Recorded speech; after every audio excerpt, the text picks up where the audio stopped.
And now more breaking news, this time in Montgomery County, where a man is in custody accused of killing his grandmother and great-grandmother. Brett Buffington live in Spring tonight. Brett.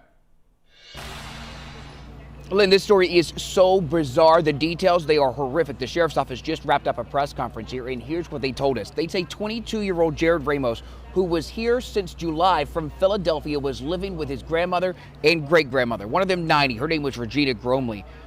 His grandmother, 62. Her name was Barbara Gromley. They both lived here at this home in Spring, and Ramos was living with them. Here's the video of this crime scene here tonight. Police from the Montgomery County Sheriff's Office, they are leading this investigation, even though this is technically in Harris County.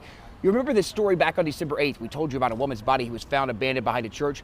Tonight, investigators say that is one of the victims here in this. According to what Ramos has told investigators and what deputies have told us tonight, Ramos admitted to strangling both of these women and then living here with their bodies for some 20 days before November 25th, when he went and dumped his grandmother's body, according to investigators, behind that church about 2.5 miles away from here, over the county line into Montgomery County.